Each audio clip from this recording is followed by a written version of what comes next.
안녕하세요. 황상하의 신학듣담입니다. 오늘 제목은 재난의 때에 노아 언약을 생각한다입니다. 인류 문명이 고도로 발전하는 가운데 사람들은 지나치디 많지 편리와 풍요를 누리면서 좋은 일이 있을 때 예상치 못한 재난이 닥치지나 않을까 막연하게 두려워하는 것처럼 21세기는 환경재난에 따른 생명위기의 순간이 오지 않을까 두려워합니다. 사람들의 그러한 두려움을 더욱 증폭시키는 것은 종말론적 환경음모론입니다. 환경음모론은 마치 시한부 종말론처럼 인간의 환경 파괴로 말미암아 머지않아 지구의 종말이 올 것이라고 주장합니다. 지나친 개발과 그에 따른 자원 낭비가 환경을 오염시키고 어느 정도 자연을 훼손하는 것은 사실이지만 대기의 온도가 점점 올라가 북극의 얼음이 다 녹고 해수면의 온도가 높아지므로 이상기후를 일으켜 낮은 지대가 침수된다거나 빙하기가 온다고 하는 것은 믿을 만한 과학적 근거를 토대로 주장되는 것이 아닙니다. 시한부 종말론자들의 세상 끝날에 대한 예언이 빗나가듯이 환경 음모론자들의 지구 종말에 대한 예언도 거의 모두 빗나갔습니다. 그들은 자기들의 예언이 맞지 않으면 이런저런 이유를 들어 또 다른 종말을 예언하여 사람들로 하여금 공포심을 갖게 합니다. 인류는 대지진이나 큰 홍수나 화산 폭발 같은 자연재해를 겪었기 때문에 그에 따른 트라우마 같은 것이 있어서 근거 없는 환경 음모론에 쉽게 넘어가는 경향이 있습니다. 하나님께서 만드신 지구와 자연의 질서는 환경오염에 의해서 그렇게 쉽게 파괴되는 것이라고 할 수 없습니다. 자연을 소중히 여기고 보호하며 자원을 아껴야 하는 것은 마땅한 일이지만 자연 질서의 파괴나 지구의 종말은 함부로 주장해도 안 되고 쉽게 믿어도 안 됩니다. 인간이 누리는 거의 모든 자원은 자연 환경에서 얻습니다. 지나친 개발이 자원을 고갈시키고 자연은 인간의 이기심에 대한 보복으로 생태계를 위협하게 될 것이라는 지적은 어느 정도 정당하다고 할 수 있습니다. 보수적 환경주의는 그러한 문제를 과학기술로 해결하려고 하고 진보적 생태주의는 산업 문명을 환경 파괴의 뿌리라고 지적하며 새로운 패러다임에 근거한 문명 전환을 도모합니다. 환경주의자들 중에는 아시아의 생태 친화적 자연관과 가치관 또는 문화적 양태에 관심을 쏟기도 합니다.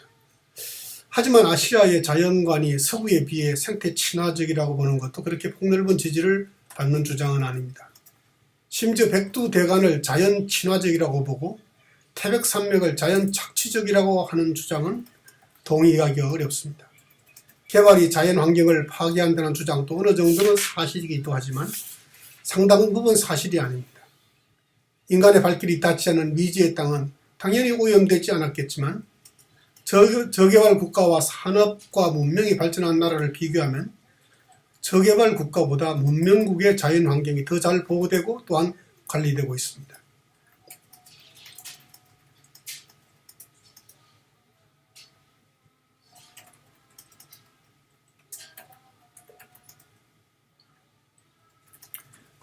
이상적 환경주의자들은 자연과 양립 가능한 새 문명의 패러다임을 주된 연구 내용으로 삼지만 현실적으로 환경운동은 순수하지 못한 경우가 많습니다. 새로운 문명 전환의 패러다임이 마련되어야 한다는 환경운동가들의 주장이 루소의 자연으로 돌아가라는 주장과 같은 맥락이라면 나는 반대합니다. 나는 루소의 주장도 반대하지만 무엇보다 루소가 살았던 삶의 여정에 어느 부분에도 지지를 보낼 수 없습니다. 한 번도 자기가 맡은 일을 책임을 다하여 성실하게 해본 적이 없었던 그가 전통적 제도와 가치를 비판하는 것에 동의할 수 없습니다. 그는 자기가 묵었던 여간 하녀와 즐기기 위해 사귀다가 동거를 시작하여 결혼하지 않고 23년을 살면서 5 아이들을 낳았지만 모두 고아원으로 보냈습니다. 그러던 그가 모든 전통과 보편 가치를 부정하고 자연으로 돌아가라고 주장하는 것은 인간과 자연을 잘 이해하지 못한 무지나 반발에서 비롯된 주장이 아닌가 하는 생각을 합니다. 당대 최고 지성인 볼테르는 루소의 세상을 거지의 철학이라고 비평가하고 이 책을 읽고 네 발로 기고 싶은 충동을 느꼈다며 비꼬았습니다. 게다가 루소는 프랑스 노래를 쉴 새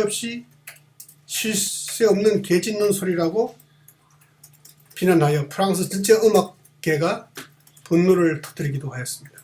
뿐만 아니라 이성과 학문과 문명은 인류를 불평등과 부정 속으로 타락시킨 원인이라고 하여 타락전 자연으로 돌아가라고 외친 것인데, 그가 성경을 제대로 공부했다면 자연이 아니라 하나님께로 돌아가라고 외쳤어야 할 것입니다. 자연은 인간을 위해 창조된 것이고 인간은 하나님의 영광을 위해 창조되었습니다.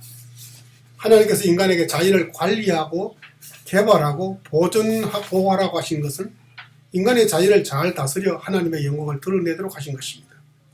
하나님께서 인간에게 자연을 다스리도록 하셨지만 그것은 어디까지나 하나님께서 자연 질서를 보장하시는 토대에서 가능한 것입니다. 인간이 하나님을 대신하여 자연을 다스리도록 권한이 주어졌지만 또한 인간이 자연을 두려움의 대상으로 생각하게 된 것은 자연 질서가 하나님의 통치 아래에 있기 때문입니다. 따라서 인간이 자연을 두려워하는 것은 자연 자체 때문이 아니라 자연 질서가 하나님의 절대 통치 아래에 있기 때문입니다. 과학자들이 과학의 원리를 이용하여 온갖 것을 개발하지만 과학의 원리를 만들 수 없는 것처럼 인간이 자연을 다스리고 지배하지만 자연 질서를 만들거나 다스리거나 지배할 수는 없습니다. 인간의 생존의 편리를 위해 문명을 발전시키고 문화를 구축하는 것은 정당한 것이고 이성이나 학문이나 문명 자체를 부정적으로 보는 것은 전혀 성경적이지 않습니다.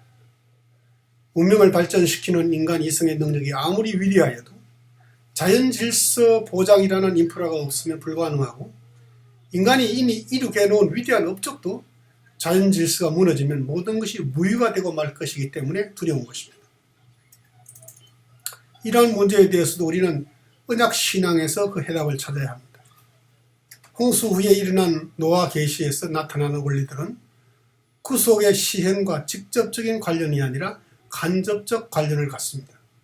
노아 전까지는 하나님의 구속의 역사가 셈 족속에서만 시행되어 온 것으로 되어 있습니다. 하지만 노아 언약에서 드러난 것은 그 언약이 인류에게만 한정된 것이 아니라 모든 생물과 땅, 즉 자연까지도 포함된 언약이라는 사실입니다.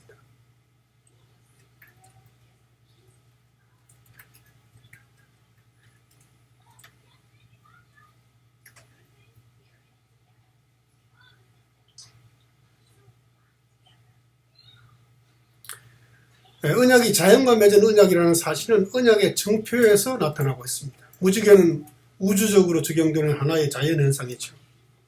구속과 연관된 표정들은 모두가 성례적으로 쪼개어 피를 내는 표정들입니다. 이런 맥락에서 노아의 계시를 세 단계로 설명할 수 있습니다. 첫째는 세계의 새로운 질서를 세우기 위한 하나님의 목적이 하나님의 독백의 형식으로 진술되어 있습니다. 창세기 8장 21절과 22절에 여호와께서 그 향기를 받으시고 그 중심에 이르시되 내가 다시는 사람으로 말미암아 땅을 저주하지 아니하리니 이는 사람의 마음이 계획하는 바가 어려서부터 악함이라. 내가 전에 행한 것 같이 모든 생물을 다시 멸하지 아니하리니 땅에 있을 동안에는 심음과 거둠과 추위와 더위와 여름과 겨울과 낮과 밤이 쉬지 아니하리라.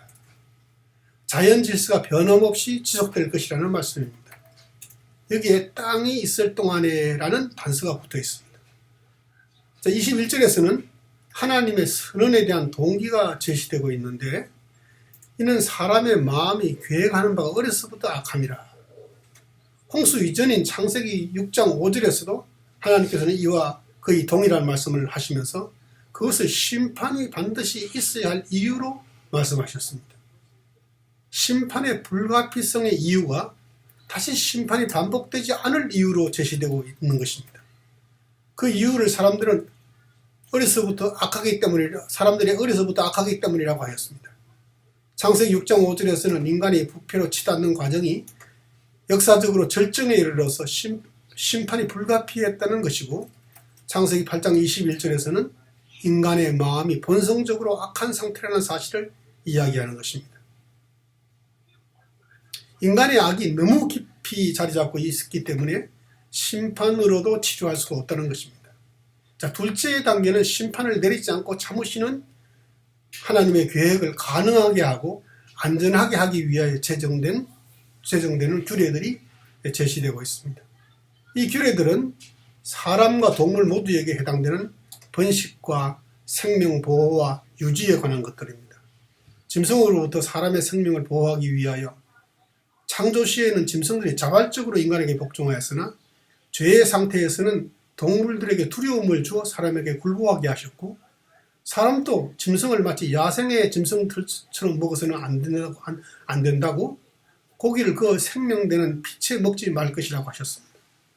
인간에게 동물을 음식으로 허용하셨지만 육식의 야생동물처럼 살아있는 동물을 먹는 것은 생명의 신성함을 범하는 것이라고 하신 것입니다. 이러한 규례는 레위기의 제사에 잘 반영되어 있습니다. 사람이 짐승의 생명이라도 존중해야 하는 것은 모든 생명이 하나님께 달렸기 때문입니다. 그리고 무엇보다 동물의 생명에 대한 이 같은 규례는 사람의 생명을 사람의 공격으로부터 보호하는 규례의 연장선상에 있다는 사실을 잊지 말아야 합니다. 내가 반드시 너희의 피, 곧 너희의 생명의 피를 찾으리니 짐승이면 그 짐승에게서, 사람이나 사람의 형제면 그에게서 그 생명을 찾으리라. 이러한 규례들은 오늘날 문제가 되고 있는 사형제정의 토대가 되고 있습니다. 사형제도를 반대하는 이들은 살인자에게 사형을 가할 수 있는 권한이 인간에게 없다고 하지만, 성경은 그 근거를 이는 하나님이 자기 형상대로 사람을 지으셨음이니라고 하였습니다. 사형제도의 최종적 정당성은 살인을 억제하기 위함이 아니라 하나님의 형상대로 창조된 인간의 생명을 보호하기 위한 하나님의 명령에 근거하고 있습니다. 셋째 단계는 그 새 질서가 언약의 형식으로 확인되는 과정을 진술합니다. 하나님께서는 노아에게 하신 약속에다 엄숙한 표정을 덧붙이심으로써 그 언약의 그 약속의 일종의 언약의 형태를 부여하셨습니다. 이는 하나님께서 제정하신 그 질서가 절대적으로 확실하다는 사실을 드러내는 의도로 이루어져 있습니다. 예레미야 33장 25절은 이런 의미에서 주야와 매전, 즉 낮과 밤이 끊임없이 이어질 것을 보증하는 하나님의 언약을 말씀하고 있습니다. 이사야 54장 9절의 경우는 노아의 언약이 구속에 대한 하나님의 약속이 영속될 것을 보여주는 하나의 모형의 역할을 하고 있다고 하였습니다. 노아에게 주신 약속은 땅의 종말을 가져올 그 종말의 위기가 오기까지만 적용됩니다. 마지막 대재난이 올 때에는 자연 질서가 혼란하게 되어 산이 갈라지고 언덕이 사라지겠지만, 그때에도 하나님의 신실하심과 인자하심은 그의 백성에게서 떠나지 않을 것이고 평화의 언약도 사라지지 않을 것입니다. 사람들이 무지개를 바라보고 하나님의 약속을 상기하는 것이 아니라 하나님 자신이 그 무지개를 보고 그 표정의 언약을 기억하실 것이라고 하셨습니다. 노아의 언약에는 자연 질서가 불변할 것이라는 약속이 들어있고, 그 언약은 예수 그리스도 안에서 완성될 구속의 언약을 보증하는 표정이라고 하였습니다. 이미 봄이 성큼 다가왔습니다. 지난 겨울 심하게 춥지 않아서 텃밭에 여러 종류의 채소들이 살아서 겨울을 났습니다. 그 잎들을 뜯어 몇 번이나 쌈을 맛있게 먹었습니다. 텃밭을 정리하면서 온갖 생명들이 힘차게 활동하는 것을 관찰할 수 있었습니다. 나는 자연의 질서와 원리가 정직하고 질서 있게 작동하고 있음을 보면서 마음의 안정을 느낍니다. 세상은 온통 코로나 바이러스로 두려움과 고통을 겪으며 혼란이 심화되고 있는데 자연은 이렇게 평화로울 수가 없습니다. 평화롭게 질서를 따라 작동하는 자연의 생명들을 보면서 이 재난의 코로나 바이러스를 생각합니다. 코로나 바이러스가 명의를 떨치며 사람들을 두려움에 떨게 하지만 이 재난이 하나님의 언약을 파괴하지는 못할 것입니다.